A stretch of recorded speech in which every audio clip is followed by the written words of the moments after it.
The Voice of the Blue Eagle, Radyo Katipunan, 87.9.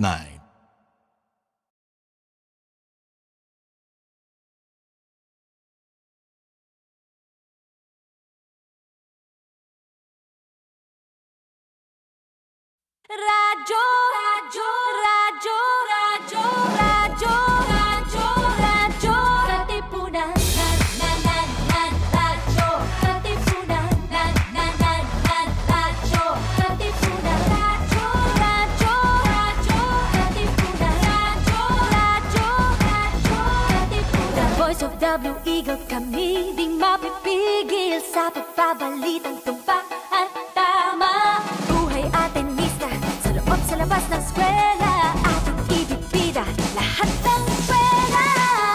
Radyo, radyo, Katipunan, radyo, Katipunan, radyo, Katipunan,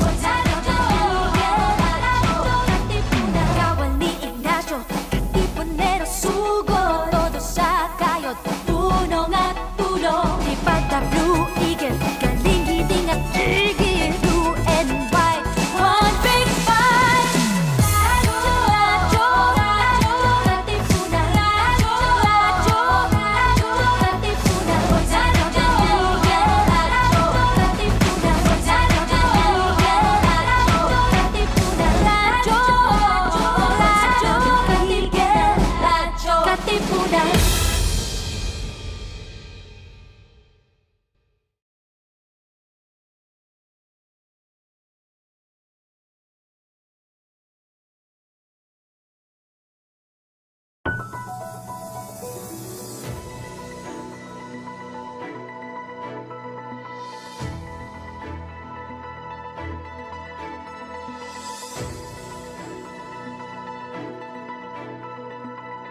On Thursdays, it's our Science, Technology, and Society show here on Radio Katipunan. Unfortunately, our STS experts are not here, but we have a guest. So this afternoon, our topic is telemedicine, and the person that we're going to talk to, who's our expert, okay, is none other than Dr. Jose Zaldarriaga from, he'll tell us his affiliation. But of course, he was my student in Yes, sir. philosophy, and he went to our med school. Hi, Zaldi, how are you? Hi, sir. Good afternoon, sir. Thank you for having me, Dr. Hobby and Sir Justin. So, it's my pleasure and honor to join you this afternoon. Yes. So, Zaldi, when did you graduate from first from the med school? From the med school. Let's do your yes, biography first. All right, sir. So, I went to Ateneo School of Medicine and Public Health, sir, in 2014. Then I graduated 2019. And before med school, sir, I was also in Ateneo Loyola Schools for my undergrad. So, BS Health Sciences, What was it? sir. BS Health Science. You want to greet some of your teachers? Yes, sir. So, LS. perhaps special mention na lang sa ano po namin, former chair, si Dr. Shaw Marquez. No? So, Yes, hi, sir, I hope all you're right. safe. No? And of course, sir, Yes. naging student nyo din po ako before Yes. in my last year in undergrad. Yes. So, But I remember that for high school, you went to Lourdes School, sir. Lourdes School in Yes, sir. Mandaluyong, no? Yes, That's sir. my first right. question to you. So why did you choose to go to Ateneo for your pre-med? Okay, sir. Actually, sir, to be honest, so Ateneo, sir, was actually the only university I applied to. Mostly because I really liked the program I was applying to, which was BS Health Sciences, sir. No? What made you attracted to that pre-med pre-medicine? Is that really pre-med? A pre-med or Actually, sir, to be honest, no, whenever Dr. Marquez would talk about the health sciences program, we don't really like to refer to it, sir, as a pre-med course kasi it's definitely an alone course on its own.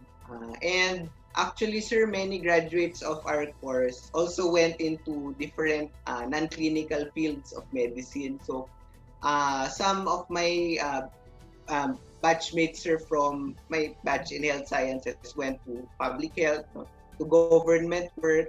Some, sir, actually went into academe, so also under the program.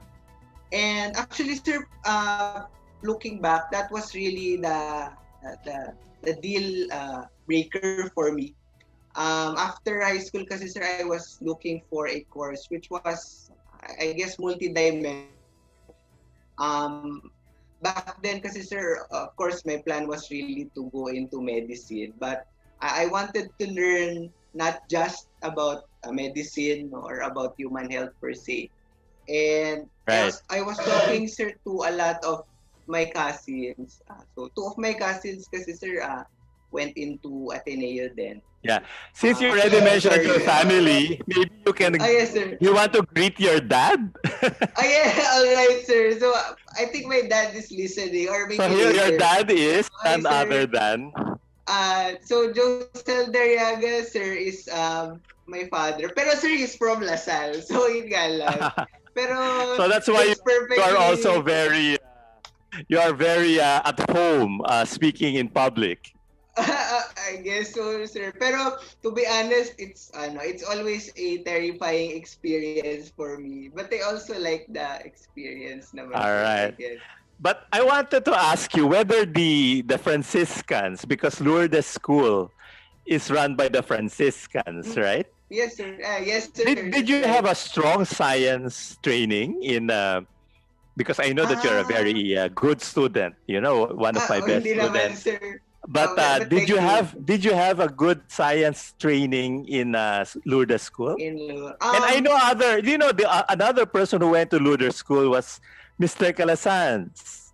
Yes, sir. Yes, sir. Yes. Definitely. So, but I know other people, very good academicians who went to Lourdes School, no? yes, sir. Do you have a good training in science? What is the training in science in Lourdes School? Yes, sir. Well, actually, sir, to be honest, so definitely, sir, LSM kasi is not a science school. So, ano lang siya, sir, it's a general high school, no?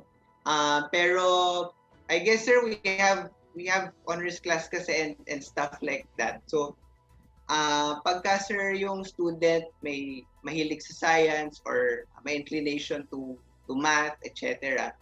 LSM, sir, is very much supportive of that. No? So, pag ganun, sir, they'll give you, I guess, additional work which may both be a blessing and a burden as well. Pero definitely, sir, supportive naman. But you were looking for a more integrated training in health science. That's why you went to that program in Ateneo. So Yes, it's not sir, only geared to become a doctor, but you can also go into public health, which is what you're doing as well, right? So why did you go to the Ateneo Med School? Was it already established at the time that you graduated from college? What was was it? It was still a very new school at that time. Definitely not as old as UST and then Yes, PG, sir. right? Yes, sir. So That's why did right. you choose Actually, the med school? med school. Actually, sir, It was near. It was near. It's also in the Ortigas area. yes, sir. Pero aside from that, sir, actually, sir, in retrospect, so parang magkakatay, so parang I went into health sciences, of course, sir, because of the integrated nature of the course. And at the same time, my sights kasi is also into entering ASMPH. So, ASMPH naman, sir, I felt at that time kasi that it my personality and my goals kasi so as I mentioned, no, Doc Hobby, aside from learning about medicine, I also learned about other things about health or even beyond health. And for me, sir, what I really like about ASMPH is the combined degree, so the dual degree, sir, it offers. So MBA. by the way, to the aspiring physicians who might be listening to us, so currently that's still the rollout of the course no in ASMPH. So it's still a dual degree na Doctor of Medicine and MBA. So MD Yeah, MBA. I want to ask you about your thesis later, no? But what's your Yes, sir. affiliation now? What's your affiliation now? Yes, sir. So currently, sir, as a disclosure lang. So I'm currently a general practitioner. So the traditional track kasi, sir, for doctors na after graduation and passing the boards. I believe majority still go into further training, so residency training, sir. Pero ako, sir, personally, I decided to defer that for now because I want to work as a general practitioner first. So I'm currently, sir, affiliated with MD Plus, no, Clinic and Diagnostic Center. So it's a multi-specialty health facility, sir, in BGC, no? And in the weekend, sir, and at night, I work as a volunteer physician for the Department of Health's telemedicine. All right. Service. So you're a volunteer physician for the DOH. So why don't we start with that? Do you have any updates on the COVID-19? All right, sir. Actually, sir, to parang I'd rather not comment too much about the pathology or the updates about the transmission of COVID. Kasi, sir, definitely it's a entire talk altogether. And truth be told, our knowledge about COVID-19 is continuously evolving. Pero perhaps what I can say for now, sir, is of course we see na marami pa rin tayo, sir, active cases in the country. Transmission, of course, still very high and cannot be neglected. And definitely, sir, reflecting upon this, COVID, sir, definitely is one of the prime movers, no, behind the emergence of telemedicine in our country. All right. So that's I remember that, no.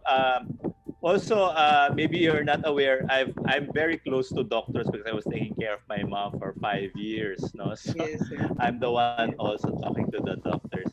But in any case, I remember that telemedicine was allowed. Has it always been allowed before the pandemic? Yes, sir. So, actually, sir, no, yung telemedicine kasi, sir, has a rather nebulous, no, or very undefined nature. So, if I may, sir, no, so there are various definitions for telemed. But in general, sir, no, should I say the formal definition of telemedicine, at least according to the WHO, is remote clinical services, no, delivering diagnosis and monitoring. And we should always also contrast that with telehealth, no, which in turn includes preventive, promotive, and curative care delivery. So in a way, let's tease that up some more, no? So it's distinct from telehealth. Yes, Doc. What is telehealth? What is telehealth? Yes, sir. So generally, Doc, telehealth is more of an umbrella term. So the formal definition, sir, at least from the WHO, is that telehealth is preventive, promotive, and curative care delivery. And therefore, telehealth would encompass telemedicine. And telemedicine in turn, sir, is the delivery of diagnosis and monitoring via remote channels. So, Zaldi, we have a little video which we'll play, and then we'll go back to it. We'll go back to our interview. Okay, all right, sir. let's play this video on the definition of telemedicine, so that everyone will be clear as to what telemedicine is about. Okay. Heard of the terms telehealth or telemedicine and wondered what they meant? Maybe it has something to do with a cell phone or calling your doctor when you need a prescription? Meet Carol. Carol is the busy mother of 3 young children and a full-time program manager at a nonprofit center for youth. Carol is also the only child of her elderly mother, Irene, who lives 200 miles away. On any given day, Carol has to juggle school schedules, meetings, messages from her mother's caregiver, and after-school activities that leave her exhausted by the end of the day. At Carol's last checkup, she found out she has diabetes and needs to improve her diet, get more exercise, and reduce her stress. Carol needs a follow-up appointment to learn how to get her condition under control. To get the follow-up care she needs, Carol will have to take more time off from work, spend time in traffic, and pay for longer after-school care for her children. This all adds up to more money, more time, and more stress. How does Carol save time and money and still get access to safe, affordable health care? The answer is telemedicine. Meet Bill. Bill is a nurse practitioner at Siva Health, where telemedicine makes getting healthcare easier.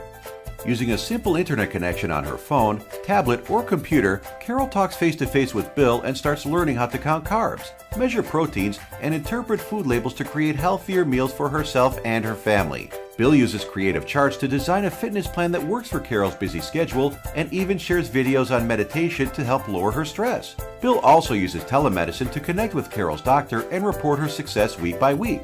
No matter where she is, at home, in the office, or far away on vacation with her family, Carol's phone, tablet, or computer connects her to the diabetes care she needs and a provider she trusts. Thanks to Siva Health and the smart solution of telemedicine, Carol now understands diabetes far better than she ever did. She knows all the important signs and symptoms to watch out for and what to report when she returns to the doctor for her physical checkups. Carol doesn't have to take time off from work, spend time in traffic, pay expensive co-pays, or lose time with her children and family. That's telemedicine, and that's Siva Health, where smarter technologies make getting healthcare easier.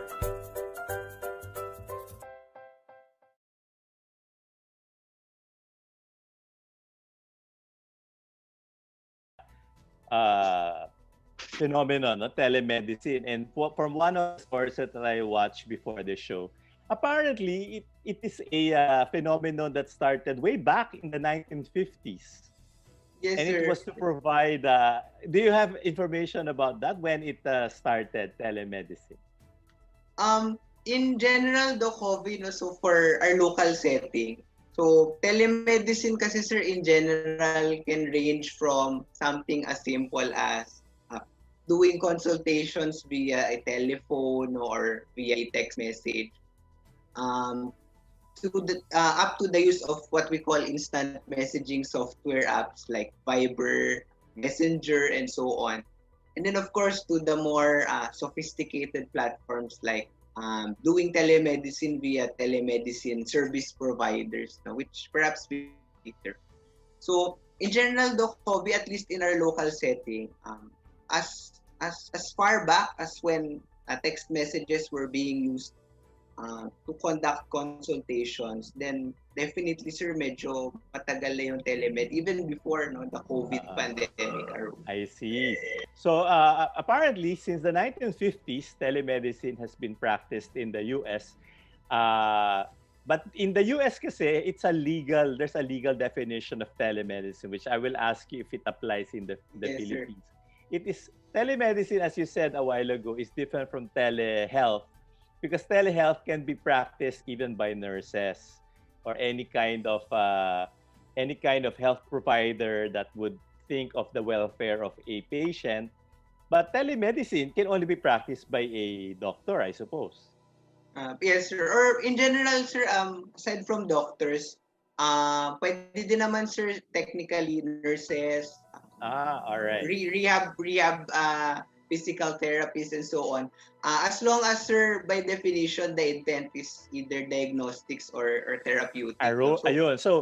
So what is that? It is medicine if it is in relation to diagnostics and therapeutic. and yes, So sir. diagnostic, ibig sabihin yan, when the doctor or the health professional diagnoses the ailment of the Yes, sir. patient.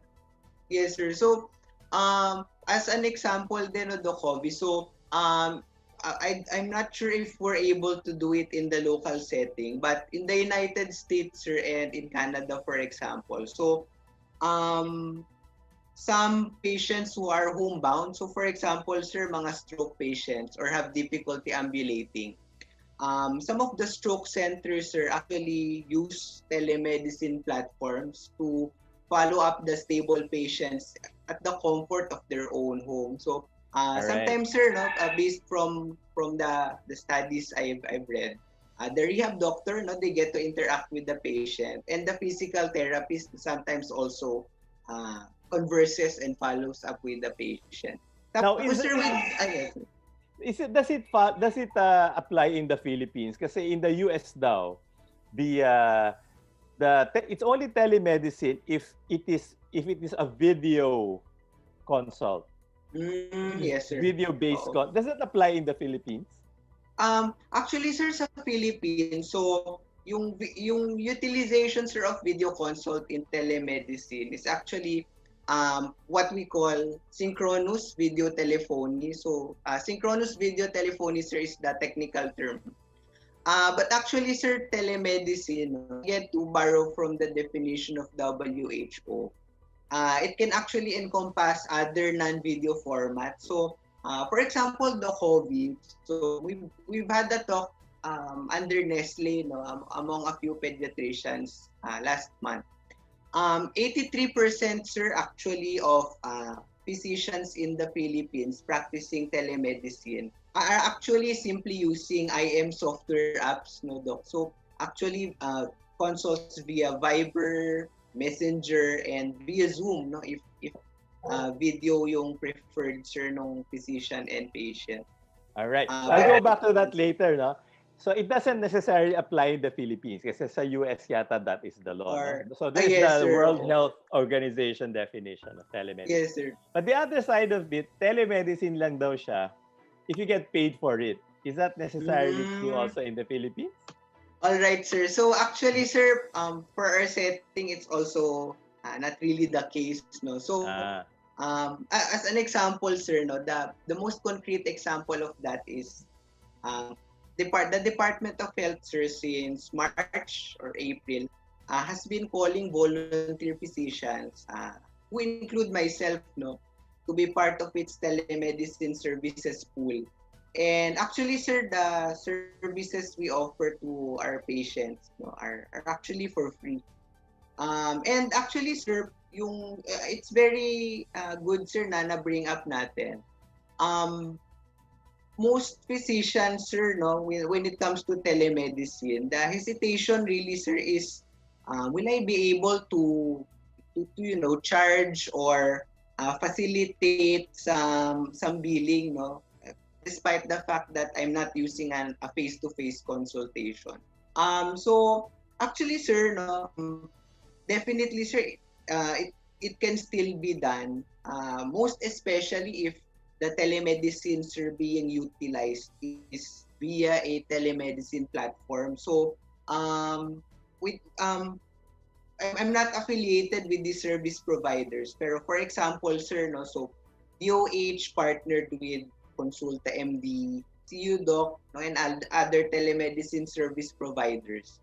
And physicians, sir, actually can get affiliated with these providers. And basically, sir, everything will is that taken will care that be of. better if they get affiliated with these telemedicine providers?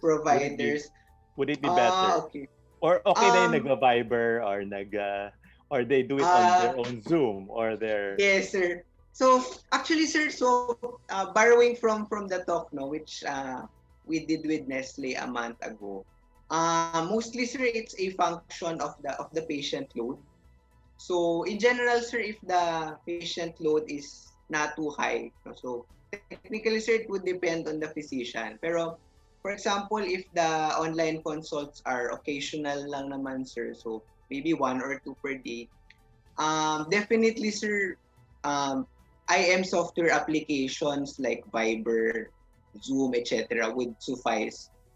However, sir, so based also on what we talked about, no, with the pediatricians who were with us last month, if the patient load, sir, is rather significant, or for example, sir, no, the physician is also planning to expand, no, his patient pool. So definitely, sir, big consideration yung to be affiliated with a telemed company.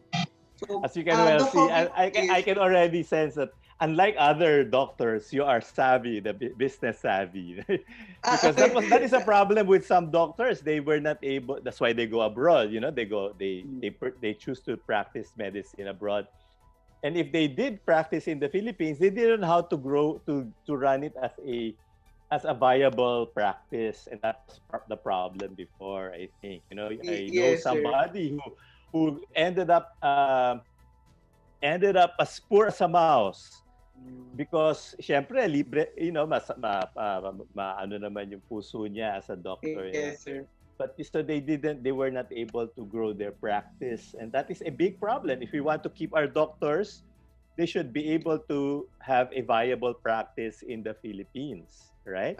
Yes, sir. Yes, sir. And Or at and least- that whole and how to practice medicine in the time of pandemic is an important question. Yes, So sir. Yes. you will suggest that they'll become part of this telemedicine provider. Yes, sir. Is it So, like it's an app? It's an app, or it's a website? actually, sir, it's technically a website. So, Yeah. personally, sir, kami sa DOH, we usually recommend the utilization of such platforms if the actual consult of the particular physician has been reduced, no, for any purpose for that matter, no. So, for example, sir, baka na-reduce yung clinic time because of the pandemic, or maybe some of their existing patients, sir, are wanting, no, to shift to a more digital and online platform. So definitely, sir, they can consider. So actually, sir, and the reason why we recommend that physicians, no, consider them at least is because joining them, actually, sir, most of the time is free. So physicians don't need to usually spend anything for And it. you can arrange the billing through that provider. Yes, sir. So parang for example, most telemedicine service providers, sir, or companies, so in their website, physicians actually can simply sign up, no, under them for free. And patients naman, sir, also sign up in the same website. And how it goes, the COVID, no, is something like the patient, no, looks at a specialty. So for example, naghahanap siya, sir, ng pediatrician. He or she will be able to see in the website or in the telemedicine platform all available pediatricians affiliated with the platform. And he or she can schedule an appointment, no, and then select a physician, sir, also based on the available schedules. Right. There are, however, some companies, no, without naming them, that require a subscription fee, no, both on the patient and the physician. So, for But example, a hospital will not have its own telemedicine. oh yes, sir. Oh, Actually, okay. sir, yung sa hospital naman, sir, that's a different thing. So, actually, sir, many hospitals actually do also offer telemedicine Yeah, after all, services. isn't there a group of hospitals also owned by a telecommunications company? Yes, So, sir. it's not impossible, no? It's not impossible for the two to, like, if you already belong to a hospital, the hospital can have a group subscription for all the Yes, doctors. sir. Or actually, sir, so to strictly speaking, sir, no, since I'm not presently working in a hospital setting, but from what I've been observing, sir, so some of the physicians are affiliated with a particular hospital or two. Independently, sir, no, on their own also can perform their telemedicine services. So, Okay. they can Now- have their own page. So there's a etc. comment here, no? It says, Yes. done this with a relative, kung hindi emergent and condition, I don't know kung sabihin nun. This is the next Yes. best option to actually being seen by your doctor. Since marami namang may kamag-anak na nurse, makakatulong sila sa pagre-report sa doctor ng halimbawa, manas, tulog Yes. ng paghinga at iba pa kamag-anak kabahay nila ang pasyente, sila ang magiging mata, kamay at tenga ng doktor. Is that Yes, sir. how it works? Is that how it Actually, works? yes, sir. Tsaka actually, Doc Hobby, so it's excellent na such a question was brought up. Perhaps, sir, I'd also like to shed some light on the disadvantages then of telemedicine. So, naalala ko, sir, kasi may nag-mention nung manas, no? So, the reason why I remember that, sir, is under DOH telemedicine services kasi, sir, perhaps 2 months ago, patients are actually who consulted with me.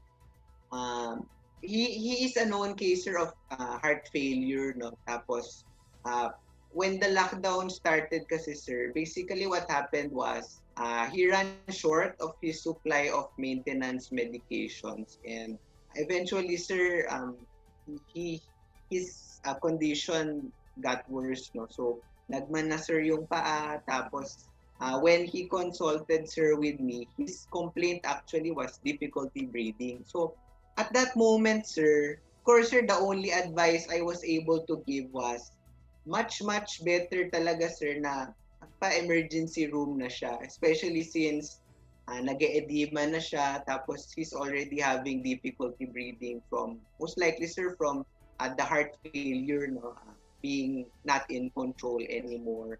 So definitely, sir, that's the time I realized firsthand one of the disadvantages of telemed. And actually, sir, this disadvantage of telemedicine was also recognized by multiple studies abroad. So, for example, sir, no, si Rogove et al., if I may just add, they did parang an Opman or a time analysis, and their conclusion was that actually, sir, for true medical emergencies, telemedicine may in fact, sir, cause some unnecessary time delays, no, for time-bound interventions that definitely, sir, need to be administered in person. So I'd say, sir, that that's one of the key disadvantages of telemedicine also.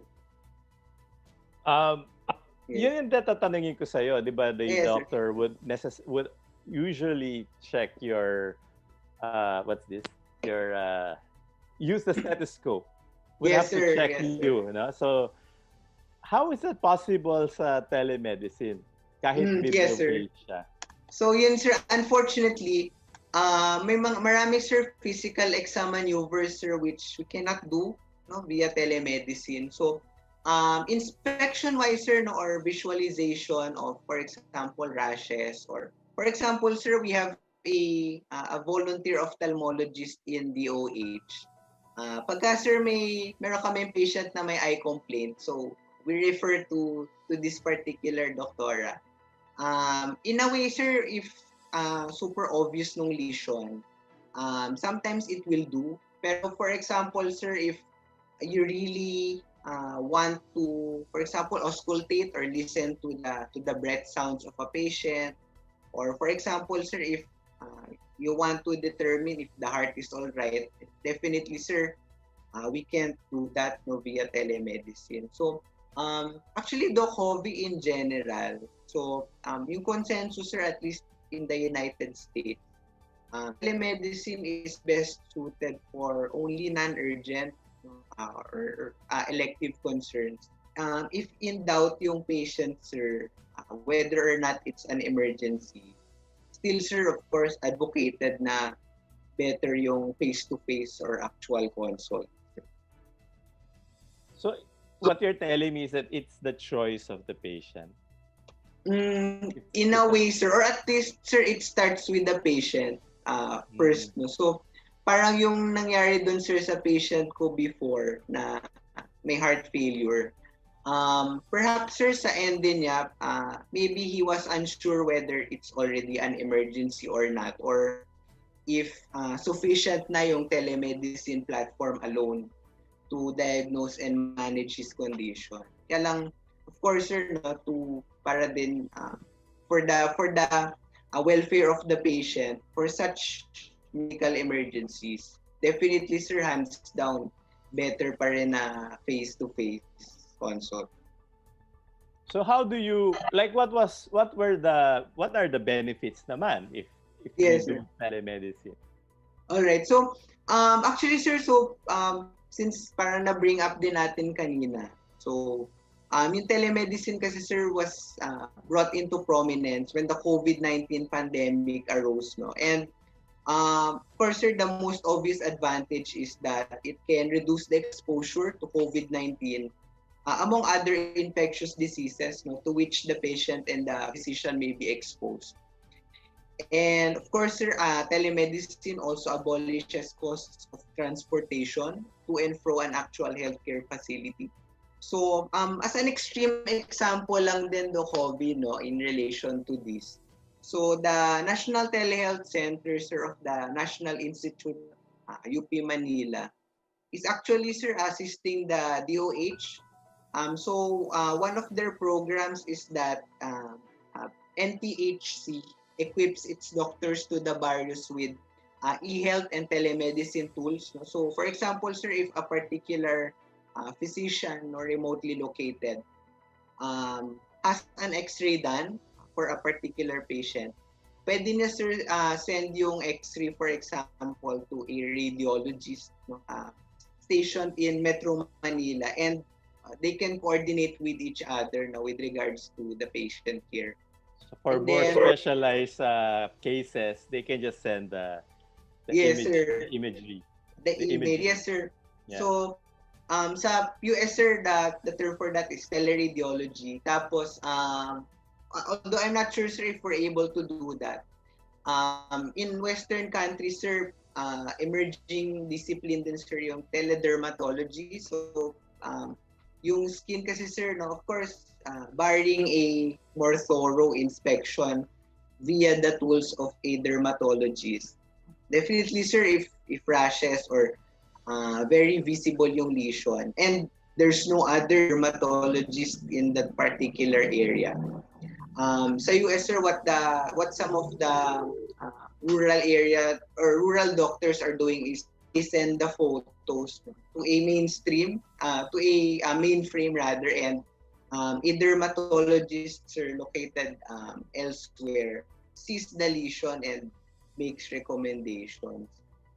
So, other So applications. actually, it was invented to provide healthcare to those in the rural areas, no?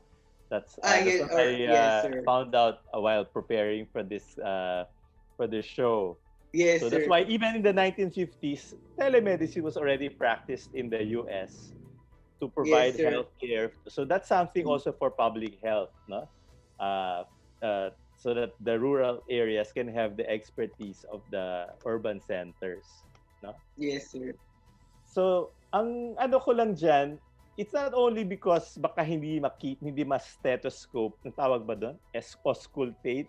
Yes, sir. So, But also auscultate. yung sometimes, just the presence of the doctor or being in a hospital setting might be good for a patient.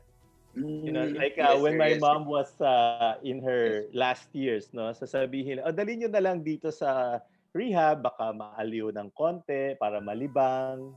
So just, even if the rehab will not really rehabilitate her, but since there is in Yes, the sir. rehab center socialization, there's a kind of program for for exercise, or somebody Yes, is sir. massaging her, ganyan. Yes, Or sir. attending, the therapist is there. So parang kahit it's not going to be beneficial in the, I mean, it is beneficial because of the other benefits, the other effects, I suppose, Yes, sir. to the patient. That will be lost, no, if we do telemedicine. Yes, sir. Actually, sir, I fully agree din, sir, with your observation. So, on a personal level na this time, sir, no, so barring statistics or studies, I still find, sir, na the connection is different, no, when the consult is live or face to face. The rapport is certainly stronger, sir, no, pagka live. when you actually get to see the patient, to talk to the Yeah. patient Or even when face to patients see face. each other, while waiting there Yeah, in in the, a way.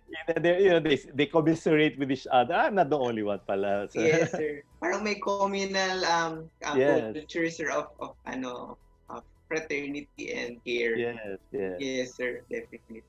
At saka Doc Hobby, if I may add din, actually, sir, one of the main challenges uh, telemedicine general practitioner space is poor internet connection. So, usually, sir, on the end of the patient, sometimes paputol-putol, sir, yung signal.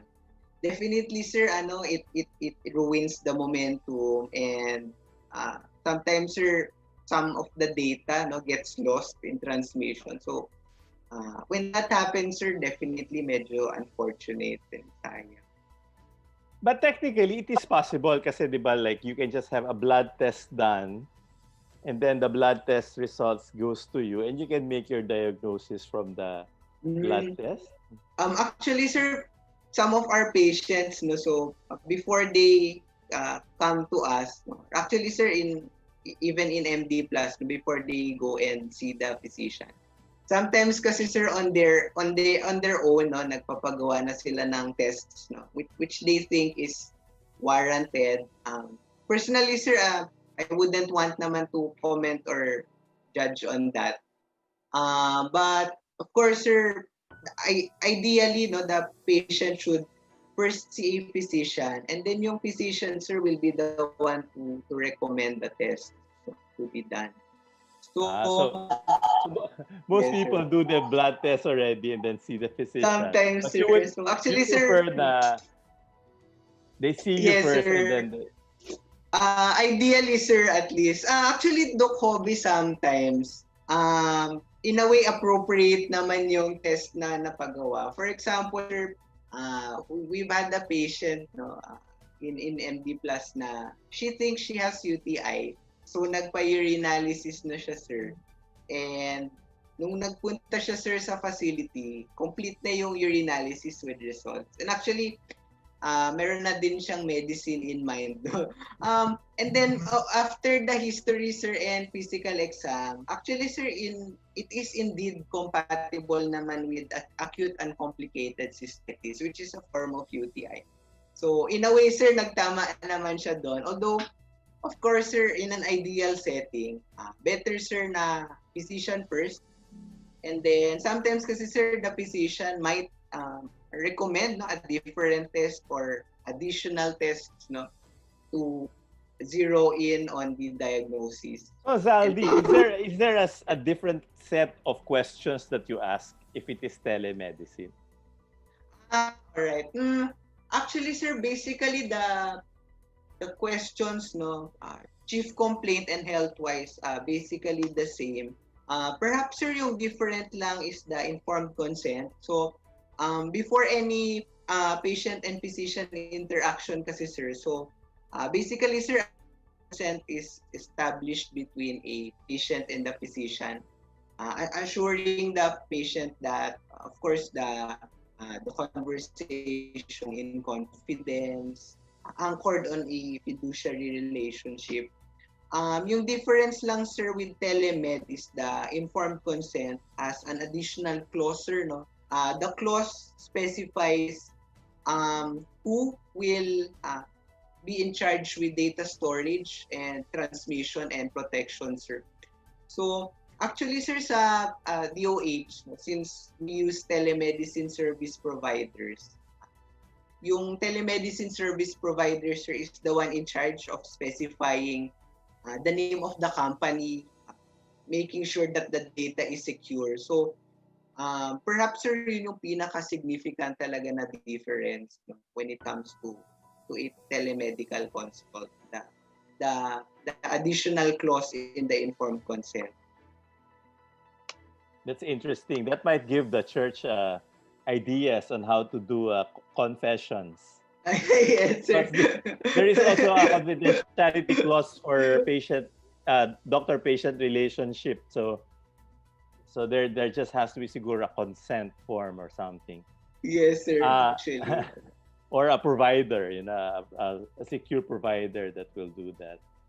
Yes, So, sir. so how does it? So if you don't, so it's the same questions, but is the Yes. reasoning different? Is the how so that when you reach the diagnosis, will Mm, there be a different set of strategies in diagnosing since you don't yes, see sir. the patient? In general, sir, so before we went on board kasi sir sa DOH telemed services, we've had a series sir, of workshops about it. Basically, sir, not to compensate no, for the absence of an actual physical exam. But the tip for us, sir, always is to take your time no, and be patient with the question. So, definitely, sir, thoroughness is a must kasi in any telemedicine. So, that's what we're always being told, sir, no, by our seniors in DOE. Thoroughness. So you ask all the Yes, pertinent sir. questions. Opo. So, Oh. sometimes, sir, as an example, so, um, if they mention na they have existing conditions like hypertension or diabetes, and they can't recall the maintenance, sometimes, sir, we ask them to show pa sa screen para lang super sure, sir. So, kasi, of course, sir, in the absence of a physical exam, the So history, sir, definitely needs to be the exhausted. sense I'm getting is, for example, my cardiologist is past 60 years old, no? Yes, sir. Would he be doing telemedicine? I was asking myself, would he be practicing? Yes. I never, it's fortunate that I saw him before the pandemic. I had my complete physical with him, my annual checkup with my cardiologist before in January. So, but would he still be practicing? But would he Yes, be open to do telemedicine? So are Yes, the ones doing telemedicine your age? yes, sir. That is Actually, Doc Hobby, so it's very it's great na na-bring up niyo siya, sir. So in the talk we've had, sir, no, last month, so with Nestle, the topic was also telemedicine, sir, no, and the audience was 50 to 55 pediatricians. Kasi Nestle sila Actually, yung nag-aano ng gatas, no? sir, O Nestle, if some you want to donate to Radyo Katipunan, you're free to do so. Hello, sir. And then, we've had a few audience members, sir, na 60 years and above, sir, yung age. And they're using telemedicine. Kaya lang, sir, the medicine usage is limited to IM software applications, no, sir. Namely Viber and Messenger. So, when I brought up the idea of the telemedicine companies and the service providers, actually sila, sir, yung understandably yung maraming questions about it because They don't know understandably, what that sir, is. it's quite different talaga, sir. Pero yung pinaka advice lang namin sa kanila, sir, which is also the advice of the DOH telemedicine services. Perhaps just give it a try or consider it, especially since wala naman masyado, sir, at stake on the part of the physician. Unless, of course, sir, sufficient na yung IM software applications like Viber, Messenger, etc. So, only most of those who are practicing it now are your age. Demographically, sir, I can only speak, sir, no, from CU Doc. So CU Doc kasi, sir, is the telemedicine platform which I use the most. Demographically speaking, sir, yes, no. So, Yeah. 20 to 40 years old, sir, yung pinakamaraming may telemedicine companies, sir. Although, there are a few, sir, na medyo, should I say, elderly na, no, using Doc, for example. So, pag ganun, sir, that's definitely a welcome. Yun yung sinabi nung nag-comment na pwede naman kasing makita nung kamag-anak. Will you rely Yes. on their report? With regards to yung mga kamag-anak, sir, no, Oo, ganun. the consultation is with the entire family. Ano, sir, actually, sir, yung with regards to the kamag-anak issue, even before the pandemic started, sir, that's a very common issue, no, in medicine. So, often, sir, to the disadvantage of the patient. So, usually kasi, sir, yung nangyayari is, yung patient, sir, if may nararamdaman siya na symptom, for example, he'll assume that it's something. So, for example, he'll assume that it's an infection. Tapos, sir, some patients actually end up borrowing or copying the prescription of their neighbor or of their kamag-anak, no? And this practice, sir, we strongly, discourage patients. Kasi, most of the time, sir, the medicine is wrong and the diagnosis, sir, of the patient is actually different naman from the diagnosis of the kamag-anak. Tapos, Doc Hobby, yung converse side naman nun. So, sa telemedicine consultation kasi, sir, ideally, no, so one-on-one lang po siya, Doc. No? So, the physician and the patient. Kaya lang, sometimes, sir, after the patient finishes his teleconsultation, bigla siya, sir, may isasama na another relative, no, seeking consult. So, nga. Pwede yes, rin sir. naman si Yes, sir. yung, So, parang, yung asawa ko. So, yes, how sir. do you manage that? How do you manage that? So, usually, sir, the usual quote is parang, ay, Doc, okay lang ba may hahabol lang po yung wife ko po? Kasi may problem din po siya tungkol sa ganito naman. So, sometimes, sir, it's totally unrelated, no, to the original chief complaint. Ako, Doc, personally, although of course, no, there's no hard rule for that. Personally, Doc, I allow it na din kasi nakakahiya na at saka nakakaawa din, sir, yung patient. Especially since the avenue is there. Although, by the book, sir, theoretically, of course, sir, better pa rin if one-on-one. So, do you also have to fill up a form before you see the doctor? Yes, Does sir. the patient have to fill up a form? Yes, sir. Yes, sir, definitely. No. So, sa telemedicine service provider, sir, the form, sir, actually is provided to the patient. So this is sort of an informed consent din, Doc. And the patient, sir, after reading it, has to verbally agree, no. And has to type, no, na they agree with the informed consent. For physicians, sir, who don't use telemedicine companies, so for example, sir, sa health facility where I work in, MD Plus, yung process, sir, basically is the facility has a Facebook page, no? And the particular patients, the services available, and the specialists or the general practitioner available for the day. And then, mag-i-inquire siya, sir, usually via the same Facebook page or via telephone.